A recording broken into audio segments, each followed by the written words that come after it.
Suspend कर दिया गया है।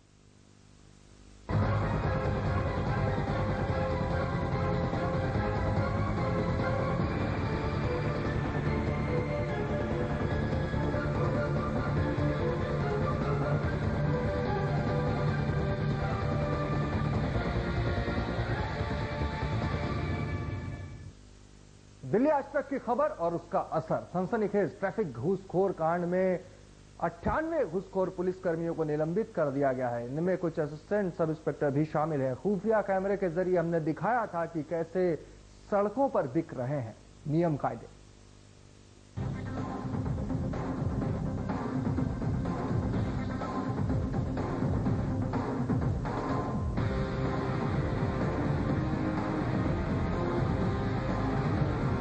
सरेआम सरेराह पैसे के दम इंसानी जिंदगियां बिकती रही। पैसे के दम पर ट्रैफिक नियमों को बड़ी आसानी से तोड़ा जा रहा था और इस काम में साथ दे रहे थे वो पुलिस वाले जिनके कंधे पर था इसे रोकने का जिम्मा। लेकिन आखिरकार इन पुलिस वालों की कारगुजारी को दिल्ली के ही एक नागरिक ने खुफिया कैमरे में कैद किया और इसे आप तक सबसे पहले पहुंचाया दिल्ली आज तक ने। आइडिया तो मुझे पहले था, काफी साल पहले, बट मुझे कोई सोर्सेज नहीं मिल रहे थे जो इस तरह के काम करवाए। तो अभी लगभग 6 महीने पहले कुछ बस ऑपरेटर्स मेरे पास आए और उन्होंने खुद मुझे अप्रोच किया कि हम जो एंट्री देते हैं आप उसकी वीडियो फिल्म बनाइए और सबूत के तौर पे उसको कोर्ट में पेश कीजिए ताकि हमें इस एंट्री से निजात मिले। कैमरे के सामने शान से रिश्वत लेते इन घूसखोर पुलिस वालों पर विजिलेंस की गाज गिरी है। 98 पुलिस वालों को सस्पेंड कर दिया गया। इनमें 11 sub inspector, 11 assistant sub inspector, 10 head constable और 66 कांस्टेबल शामिल हैं। पब्लिक इंटरेस्ट लिटिगेशन जो हाई कोर्ट में फाइल हुई थी उसमें दिल्ली पुलिस को डायरेक्शन मिली थी इंक्वायरी के लिए। दिल्ली पुलिस कमिश्नर साहब ने विजिलेंस इंक्वायरी ऑर्डर की थी और उस स्टिंग ऑपरेशन की टेप्स देखे जाने पे जो उस टेप में लोग मिले हैं 98 ट्रैफिक के स्टाफ है जिनको इंक्वायरी पेंडिंग रहते हुए सस्पेंशन कर दिया गया। इन पुलिस वालों को सस्पेंड करने के बाद इन पर डिपार्टमेंटल जांच बिठा दी गई है। साथ ही साथ 9 ट्रैफिक इंस्पेक्टर पर भी जांच बिठाई गई है। अब देखना दिलचस्प होगा कि आपके साथ आपके लिए सदैव का नारा देने वाली दिल्ली पुलिस अपने ही महकमे के इन धब्बों के खिलाफ जांच को कितनी ईमानदारी से अंजाम देती है। अनुज मिश्रा, दिल्ली आज तक। और मैं आपको याद दिला दूं कि स्टिंग ऑपरेशन उस वक्त किया गया था जब ब्लू लाइन मौत बांट रही थी दिल्ली की सड़कों पर और उसमें दिखाया गया था कि किस तरीके से चंद रुपए देकर आप खुले आम ट्रैफिक नियमों की धज्जियां उड़ा सकते हैं। उसका लाइसेंस जो ट्रैफिक पुलिस वाले देते थे रिश्वत लेकर किस बेशर्मी से देते थे और इस सब का जिसने खुलासा किया वो दिल्ली के एक नागरिक हैं। इसके पहले भी खुलासा कर चुके हैं और उनके स्टिंग ऑपरेशन पर इसके पहले भी कई दिल्ली पुलिस के वर्दी वाले नप चुके हैं। अब की बार 98 पर कार्रवाई। चेतन प्रकाश मेरे साथ हैं। चेतन, क्या सोचते हैं 98 पर को सस्पेंड किया है, प्रतिक्रिया क्या आपकी? सर, प्रतिक्रिया मेरी ये है कि ये तो बेचारे गरीब लोग हैं, सताए हुए हैं ये डिपार्टमेंट के सिपाही हवलदार और सब इंस्पेक्टर। तो वही है जो ले रहे थे आप? वो ले तो रहे हैं सर, लेकिन मैं ये कहता हूँ हाँ, लेकिन मैं ये कहता हूँ कि इनको सस्पेंड करके ही क्या सिस्टम ठीक हो जाएगा? मैं कहता हूँ कि जब तक अपर लेवल के जो ऑफिसर्स हैं उनके खिलाफ कोई कार्रवाई नहीं होगी तब तक ये सिस्टम ठीक नहीं होगा। इनकी जगह दूसरे सिपाही हवलदार और सब इंस्पेक्टर्स आ जाएंगे, वो भी यही काम करेंगे। तो मेरा मानना यह है कि ये सब कुछ रुक जाए, ये सारा काम ना हो जिससे एक्सीडेंट्स बचें, एक्सीडेंट्स ना हो। चेतन, क्या सोच के स्टिंग किया था? ये सर, मैंने ये सोच के स्टिंग किया था कि जो ये एक्सीडेंट्स हो रहे हैं इसके असली कसूरवार कहीं ना कहीं दिल्ली पुलिस के जवान और ऑफिसर्स भी हैं, अपर लेवल के जो अधिकारी वो भी हैं। इनके खिलाफ मैंने काफी ये सोच के कार्रवाई की थी कि इनके खिलाफ भी कार्रवाई होगी, लेकिन अधिकारियों के खिलाफ कोई कार्रवाई नहीं की गई इसमें, जबकि जो ले रहे हैं उन्हीं के खिलाफ कार्रवाई की गई है। तो लेते वक्त जब ये कैमरे पर इसके ऑफ द रिकॉर्ड ये बोलते थे कि हाँ, बोल रहे हैं, वो साफ कह रहे हैं कि हमारा हर पॉइंट बिका हुआ है। जैसे हमारे ये पॉइंट है, इस पे 10,000 में बिका हुआ, हमारा ये 50,000 में बिका हुआ, हमारी देनदारी ऊपर तक इतने हजार जाती है तो हम इतने हजार बचा लेते हैं। वो सब कुछ हर पॉइंट बिकता है और अपर लेवल के अधिकारी जो है सब सारे पॉइंट्स को बेचते हैं। जो उसको ज्यादा बोली लगा के देता है उसको उस पॉइंट्स का अधिकारी नियुक्त कर दिया जाता है। बोली लगती है उसकी। लेकिन अब ये तो ये है कि जो पकड़ा गया वो चोर वाली बात। ये लोग तो सर सताए हुए सिस्टम के कि इनको अधिकारी लोग मजबूर करते हैं कि कमा के दें, ये नहीं देंगे तो दूसरे भेजे जाएंगे, वो भी कमा के देंगे, कुछ अपने पास भी रखेंगे और ज्यादातर हिस्सा ऊपर तक जाता है। यानी करना पड़ता है। करना तो पड़ता है सर, गंदा है पर धंधा है। बिल्कुल। चलिए चेतन, ये मानते हैं कि ये कार्रवाई काफी नहीं है। इसमें एक और बात ये जानना चाहूंगा चेतन की, सस्पेंशन हुआ है, सस्पेंशन के बाद अब जांच होगी। इसके पहले भी एक आपने स्टिंग ऑपरेशन में, जहां तक मुझे ध्यान आता है, आपने उजागर किया था शराब को लेकर, उसमें भी सस्पेंड हुए थे। उसमें 25 लोग तो 2007 में सस्पेंड हुए थे, 10 लोग 2005 में हुए थे और 2004 में हुए थे 24 लोग। बर्खास्तगी कितने की? बर्खास्तगी अभी किसी की नहीं हुई है, सिर्फ सस्पेंशन हुई है। और 24 जो 2004 में जो मैंने किए थे उनके खिलाफ अंडर ट्रायल है, वो कोर्ट में चालान फाइल कर दिया गया है। बाकी अभी 10 और जो 25 थे उनके खिलाफ अदालत में क्या स्टेटस है? अदालत में देखने के बाद पुलिस को निर्देशित किया था कि वो कार्रवाई करे। पुलिस को भी कहा गया था और सेंट्रल विजिलेंस कमीशन को जांच के लिए कहा गया था और सुपरविजन में जो है गृह मंत्रालय की सुपरविजन में उनको भी एक कॉपी देने के लिए कहा गया। तो अभी जांच चल रही है, तो अभी जांच तो कोई पनिशमेंट नहीं हुआ, ये तो ये हुआ कि आप जांच को प्रभावित न कर सके इसलिए सस्पेंड किया, निलंबित किया। जी, कार्रवाई कहाँ हुई? हाँ, कार्रवाई तो इनके खिलाफ हुआ है कि एविडेंसेस इकट्ठी की जाएंगी, जो बस ऑपरेटर से उनके बयान हो चुके हैं इसमें, उनको मद्देनजर रखते हुए उनके खिलाफ चार्जशीट फाइल की जाएगी। उसके बाद मुकदमा चलेगा इनके ऊपर। वो एक लंबी प्रक्रिया है सर। तो लेकिन इनकी जगह दूसरे कलेक्टर्स आ गए हैं। ईमानदारी से जांच वांच होगी, आपको उम्मीद है? अब पुलिस के खिलाफ ईमानदारी से जांच करे तो आप भी कुछ मेरे कहने की जरूरत नहीं, आप भी समझ सकते हैं और मेरे भी कहने की जरूरत नहीं है। छोटा सा ब्रेक लेंगे और ब्रेक के बाद इसी मसले पर हमारी ये बातचीत जारी रहेगी।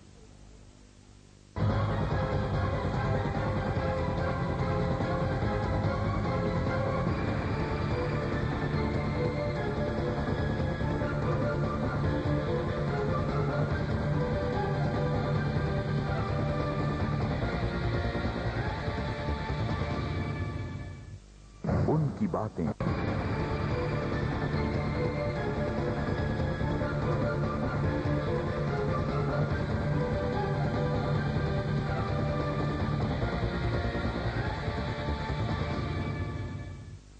जी 98 पुलिस वालों पर गिरहेगाज किया है सस्पेंड और हुआ है दिल्ली आज तक की खबर का असर। आइए आपको दिखाते हैं तफसील से पूरा स्टिंग ऑपरेशन की, कैसे बिक गए वर्दी वाले चंद नोटों के लिए उन्होंने कैसे तमाम कायदे कानून ताक पे रख दिए।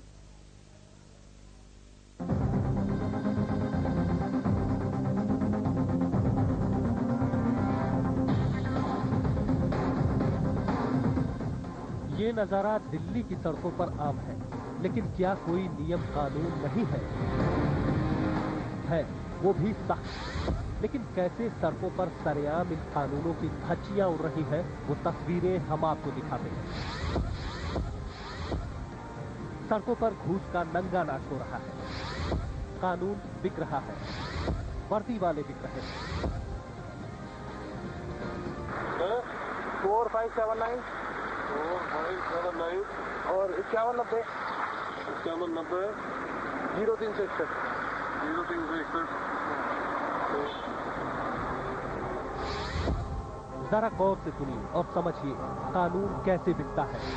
दिल्ली के एक बड़े चौराहे पर तैनात ये ट्रैफिक पुलिस वाले, इंतजार है ब्लू लाइन मालिकों का, जिन्हें इनकी नोटबुक में एंट्री करानी है। एंट्री किस बस से कितना चढ़ावा पहुंचा, जरा गौर से सुनिए।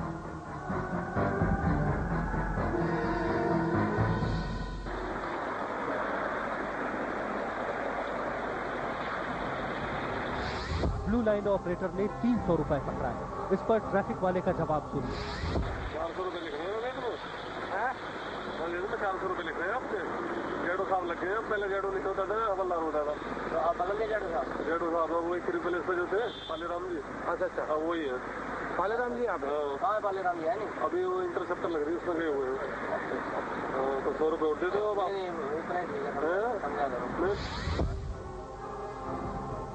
जी हाँ, 300 नहीं 400 की भी एंट्री करानी होगी। पैसा क्यों ज्यादा देना पड़ेगा, अब जरा इस बेशर्म की दलील सुनिए। अब हमने बहुत परेशान है जेडो की, पहले यहाँ जो देनदारी थी ना हमारी मैडम की, अब ये लगा लेंगे 15,000 रुपए कर दी हर महीने। बताओ क्या करें? पहले कितनी थी? पहले थी 12,000 रुपए। 3,000 जेडो लगने 3,000 रुपए और बढ़ा दी। जी हाँ, देनदारी इनकी भी है, ऊपर तक देनी होती है। बढ़ गई तो वसूली तो बस वालों से ही होगी ना। दिल्ली के तमाम चौराहों पर ट्रैफिक पुलिस वाले कुछ इसी अंदाज में अपना ईमान बेच डालते हैं। जरा एक और नमूना देखिए। भाई जी जब तक कोशिश होती है बिल्कुल बचा कर, बसों की तरफ तो मैं तो देखता भी नहीं। भाई जी जब तक कोशिश होती है बिल्कुल बचा कर, बसों की तरफ तो मैं तो देखता भी नहीं। बसों की तरफ तो मैं तो देखता भी नहीं। जी हाँ, ये ट्रैफिक पुलिस वाला बसों की तरफ देखता भी नहीं। आगे सुनिए, ब्लू लाइन वाला शिकायत कर रहा है कि एंट्री देने पर भी चालान हो जाता है। फिर ट्रैफिक पुलिस वाला उसे समझा रहा है।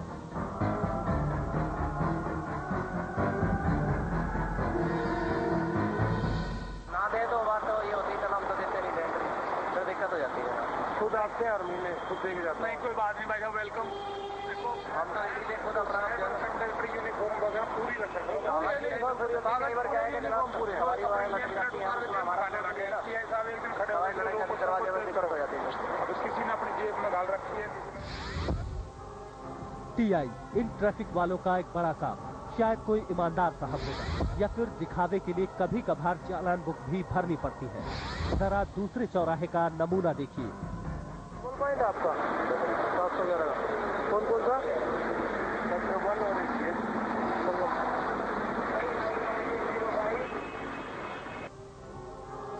बस का हिसाब हो रहा है। इन ट्रैफिक वालों के पास 4 रेड लाइट और इस मालिक की 3 ब्लू लाइट। हो गए ना 1200 रुपए। 500 दिए। एक बात बता यार, कौन मेरी बात?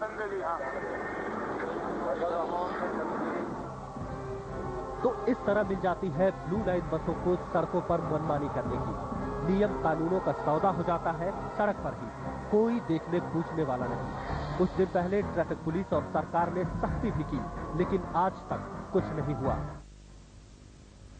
तो जिस शख्स ने इस स्टिंग ऑपरेशन को अंजाम दिया, एक वो आम नागरिक है दिल्ली का। चेतन प्रकाश स्टूडियो मौजूद है। चेतन, ये सब बहुत लोग देखते हैं, लेकिन ये हमारी जो समस्या का, जो हमारी जो व्यवस्था का ये नासूरे से सबके सामने लाना, अदालत के सामने लाना, लोगों के सामने लाना, ये कोई कोशिश नहीं करता। आपको क्या लगा ऐसा कि ये किया जाए? साहब देखते तो सब है, लेकिन जब एक्सीडेंट्स हो रहे थे तो मेरे माइंड में कई बार आई थी कि ये सब एंट्री जो चलती है इसके ऊपर काम किया जाए और लोगों को दिखाया जाए कि असली माजरा ये है इसका।